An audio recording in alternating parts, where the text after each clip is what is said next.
একজন সুন্দরী রমণীকে 1,52,000 টাকা দেন মোহর দিয়ে বিয়ে করে বাড়ি নিয়ে আসলাম।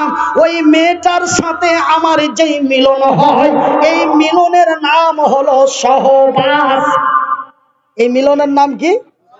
সহবাস। এই মিলনের লাভ কি রে? এই মিলনের এত লাভ, স্বামী এবং স্ত্রী, বিবি এবং স্বামী যখন রাতের মধুর মিলনে মহব্বত তৈরি হয়ে যায়, যখন একজনকে আর একজন বেড় সাড়ে দিয়া কিটমিটিয়া ধরে, আমার আল্লাহর আরশ খুশি হয়ে যায়। নারায়ে তাকবীর। তবে এই মিলনটার নাম আবার বলা হয়েছে জেনা। তবে জেনা কাকে বলে রে? জেনা ওকেই বলা হয় একটা রং নাম্বারে ফোন লেগে গেল। কোন নাম্বারে? কোন নাম্বারে? রং নাম্বারে ফোন লেগে গেল।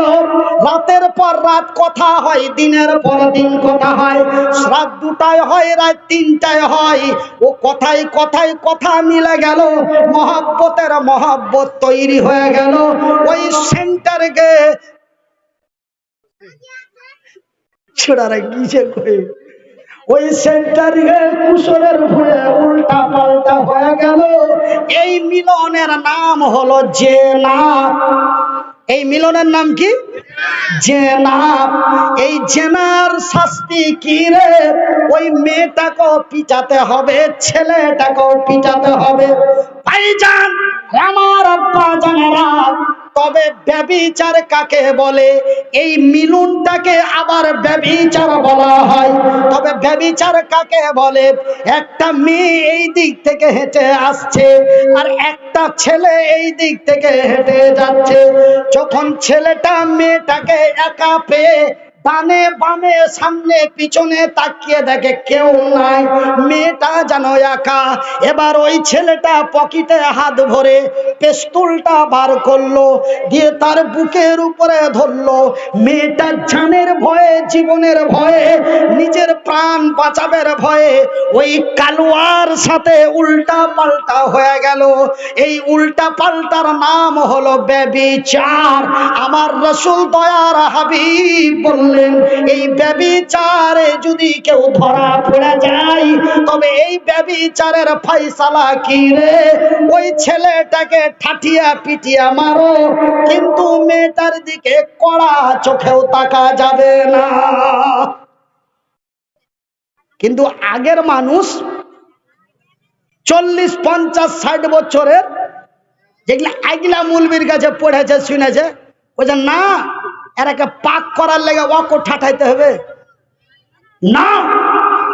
ঠাঠা তো দূরের কথা, একটা কড়া ভাষা বলা যাবে না। কেন? যদি ছেলেটার কাছে পিস্তল বা 6 ইঞ্চি চাকু পাওয়া যায়, তবে ওই মেয়েটাকে একটা কথা বলা তো দূরের কথা, চোখ গড়বে তার দিকে তাকাতেও পারবেন না যদি তার সবুত হয়ে যায়। আমার ভাইরা, তবে আমার এই ব্যাপারে আলোচনা করতে চাই না। আমার বলার উদ্দেশ্য হলো, ওই যে মেয়েটার দিকে হাজারো পুরুষ দৃষ্টিপাত করেছে, তবে ভাইজান শুধু এক অন্যের সাথে নির্জনে মিলনের নাম শুধু জেনা নয়। আল্লাহ তার রাসূলের বিধি বিধানের মধ্যে পাওয়া যায়, জেনা চোখের হয়, জেনা অন্তরের হয়, জেনা হাতের হয়, জেনা ঠ্যাঙের হয়। দেখবেন পাশাপাশি, এগুলা কথা বলতে চাই না, তাও চলে আসছে যুক্তিতে, কি করব। দেখবেন পাশাপাশি একজনা আরেকজনা সিট পেয়ে যায় উল্টা পাল্টা, তখন খালি বিনা কচলার চেষ্টা করবে না। এটাও একটা জেনা। আমি একটি নারীর দিকে বারবার দৃষ্টিপাত করে দেখছি, এটা একটা জেনা, এটা চোখের জেনা। তো ওই যে মেয়েটার দিকে 12 বছর বয়স থেকে 42 বছর বয়স পর্যন্ত, তার মানে ওই মেয়েটার দিকে কতজন তাকিয়েছে, এটা কি বলে দেওয়া সম্ভব? একজনা যদি দাঁড়িয়ে বলতে পারেন ওকে 60,000 টাকা গুইনা দিয়ে যাবো, বলছে এত টাকা কোন টাকা মৌলভী সাহেব? পকেটে কিন্তু 100 টাকা আছে। 60,000 টাকা দিয়ে দেবো, খালি ফোন দিয়ে হোড়া মাই দেবো, আপনার ফোনে যা ঢুকি কে ভাষাগুলো কি বোঝা যাচ্ছে? আমার ভাইয়েরা, আমার আব্বা জানেরা, আমার মায়েরা, তবে আল্লাহ রূপ দিয়েছে খালা, কথাগুলো শুনতে খারাপ লাগছে, আমাকে তো বলতে খারাপ লাগছে, তবে আপনাদের শুনতে কতই খারাপ লাগছে। মাগে হক কথা, হক কথাই বাপ বেজার, গরম ভাতে বিলাই বেজার। রাসূল বলেন আল হক মুররুন, হক কথা কড়া। নবী বলেন সাহাবীরা রে, যদিও মানুষের গায়ে লাগে, যদিও মন খারাপ হয়, ছোট মুলবিটাকে নিয়ে আসিস না। যদি রাগ করে আর ছোট মুলবি থেকে যদি রাগ করে তোকে কোনো জায়গায় কেউ ধরে মেরে ফেলে দেয়, তবে তুই বিনা হিসাবে আল্লাহর জান্নাতি। কিন্তু হক কথা বলতে ছেড়ে দিস না। যদিও হক কথা মানুষের গায়ে লাগে, যদিও হক কথা মানুষের মেজাজে লাগে, তবুও মানুষকে হক কথাটাই তুলে ধরিও। আমার মায়েরা, আল্লাহ রূপ দিয়েছে, রূপের গরব করো না। আল্লাহ জৈবন দিয়েছে, অপচয় নষ্ট করো না। তোমরা অতি মূল্যবান বস্তু, তোমাদেরকে খুঁজতে হয়। খুঁজতে হয় না? ছোঁড়ার লেগে ছুরি খুঁজে না, ছুরির লেগে ছোঁড়া খুঁজে। লোকাল ভাষায় বলছি কি ভাই? ছেলের জন্য মেয়ে খুঁজে, তবে দামি জিনিসটাই খুঁজতে হয়। তবে তোমরা হলে অতি মূল্যবান, তোমরা দামি জিনিস, তোমরা নিজেকে নিজে নষ্ট হয়েও না, আর না হলে জাহান্নামের ভিতরে এমনই শাস্তি তোমাদের হবে। মা গো, তোমরা যে আমার মা, আমি যে তোমাদেরই সন্তান, তোমার পায়ের নিচে যে আমারই জান্নাত। আরে আমার মায়ের, আমার বোনেরা, আমি তোমাদের ভাইয়ের মতো ভাই, আমি তোমাদের ছেলের মতো ছেলে। মা গো, গভীর রাত্রে, রাত 12:14 আপনাদের মাথায় হাত রেখে বলি, আপনাদের বিনীত অনুরোধ করে বলি, মা আমার বোনেরা, তোমরা রাস্তা পথে ঘাটে বাজারে অফিসে আদালতে যেখানে যাবে, মায়ের সম্মান নিয়ে যাবে, মায়ের ইজ্জত নিয়ে যাবে। কেন মা? তোমরা আল্লাহ এবং তার জামিনে অতি মূল্যবান জিনিস, তোমরা আল্লাহর জামিনে অতি মূল্যবান বস্তু। সেহেতু মা গো, তুমি যদি তোমার যৌবনের সুরক্ষা করো, তুমি যদি তোমার ইজ্জতের হেফাজত করো, আমার আল্লাহ কাল কিয়ামতের দিন হাসরের ময়দানে আমার আল্লাহ তার ফেরেশতা দিয়ে হেফাজত করবে। নারায়ে তাকবীর! আমার ভাইরা, আমার আব্বা জানেরা, তারা এমন বিকট আওয়াজে চিৎকার করেছে, চিৎকার করতে করতে মুখটি শুকিয়ে যায়। ভাইজান, সহ্য আর হয় না, সহ্য আর ধরা যায় না। ভাইজ গো, আমার আম্মা জানেরা, আমার পর্দা নাসিন মায়েরা, জাহান্নামীরা আর সহ্য না করতে পেরে আমার আল্লাহর দরবারে তারা চিৎকার করে বলে, আল্লাহ আর সইতে পারি না, আর সহ্য হয় না। মাবুদ গো, তুমি আমাদের দয়া করো, তুমি আমাদের ক্ষমা করো, না হলে তুমি আমাদের মাইরা দাও, মাইরা দাও। আর পারি না। আমার আল্লাহ বলে, রে জাহান্নামীরা, আজকে কেন মরতে চাইছি? তোরা কি জানিস না আমার বান্দা মনিরউদ্দিন সেই দিন তোদের ভূতনি বিহারের মাটিতে, সেই ভূতনি দিয়ারে সেই দিনে রাত্রি 12টার সময় ঘাম বের করে দিয়েছিল, বলতে বলতে গলা শুকিয়ে দিয়েছিল। শুধু মনিরউদ্দিন নয় রে, আমার রাসূলের কাছে খবরটি পৌঁছা হয়েছিল। কেন? আমি আল্লাহ সত্য, আমার কোরআন সত্য, আমি যাহা বলি তাহাও সত্য। তোরা কি শুনিস নাই? তোরা কি জানিস নাই আজকে কেন মরতে চাইছি? আজকে কেন মরতে চাইছি? আমি তো তোদের মারবো না, এই কথাটা তো আমি অনেক দিন আগেই বলেছি।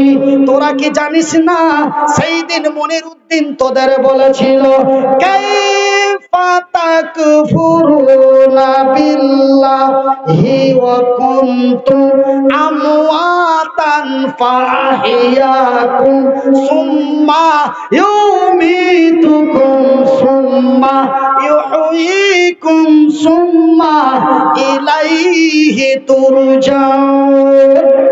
হে বিশ্ব জগতের নরনারীরা, রে আমার জাহান্নামীরা, তোরা তোদের মৃত্যু অবস্থায় তৈরি করেছি, মৃত্যুর পরে তোমাদের জীবিত করেছি, জীবিতর পরে তোমাদের মৃত্যু করেছি, মৃত্যুর পরে পুনরায় তোমাদের জীবিত করেছি।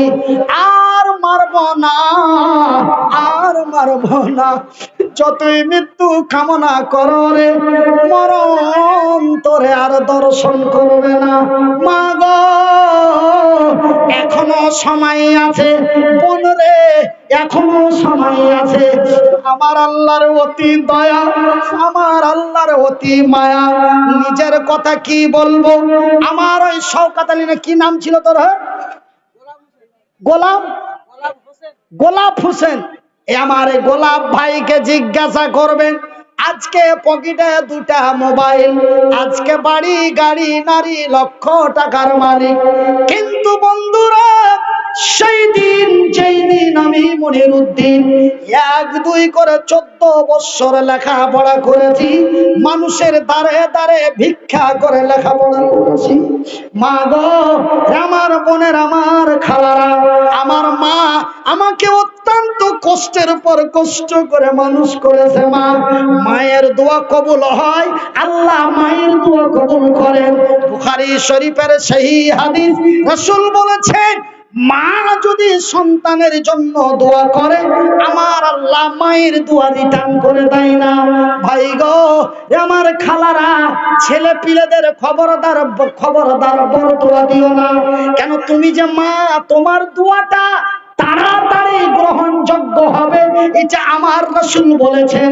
তার প্রমাণটা হলো আমার বয়সটা যখন 19 বছর ছিল, একদিন রাত 1:30টার দিকে উঠেছি, পেচ্ছাপ লেগেছে, বারাত লেগেছে, তো পেচ্ছাপ করে আসছি, দিয়ে দেখছি তো আমার মা খালি কি গুনগুন করে বলছে। তা আমি জানি যে মা প্রত্যেকদিন তাহাজ্জুদের নামাজ পড়ে, তো দোয়া করছে।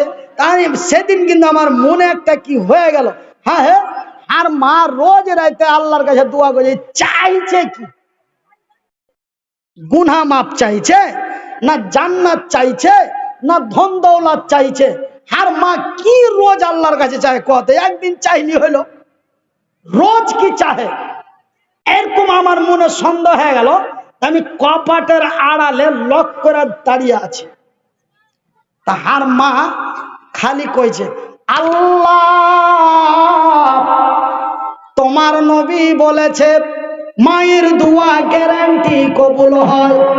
আল্লাহ, আমি মুনিরের মা, আমার মুনিরের হাত দুটা নাই, আমার মুনিরের পা দুটা নাই, আমার মুনিরের কর্ম করার ক্ষমতা নাই। আল্লাহ, আমার মুনিরের মা বাঁচা আছি, আমার মুনিরের বাপ বাঁচা আছে, আমার মুনিরের অসুবিধা সমস্যা নাই। আল্লাহ, যেই দিন আমি মরে যাব, আমার মুনিরের বাপ মরে যাবে। আল্লাহ, আমার মুনির কার দুয়ারে দাঁড়াইবে, কার বারান্দায় যাবে, কে দুটা দিবে, কে দুটা দিবে না। ওগো আল্লাহ, রাত 2টার সময় তোমার দরবারে হাত তুলে বলি, আল্লাহ তুমি আমার মুনিরের নিরাপত্তা করিও।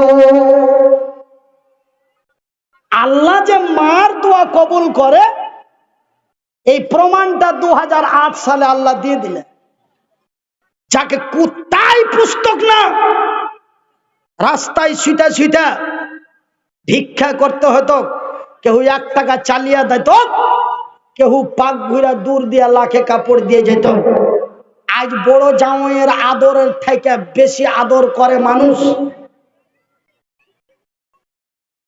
সামান্য কালিয়া চোখে একটা গাড়িতে একটা চাংড়াকে ঠুকে দিয়েছিল, তো ড্রাইভারকে মারবে, কেমন করে খবর ডিস্ট্রিবিউট হলো, সাথে সাথে এলো পুলিশের গাড়ি, হাজার হাজার লোক, সৌ লোক জুটে গেল। আর জুটে যায়, এবার পুলিশ বলছে যে গাড়িতে চড়, 4-5টা চাংড়া খেপে গেল, না আমরা আমাদের হুজুরকে পুলিশের গাড়িতে ছোট হতে দেব না। আমরা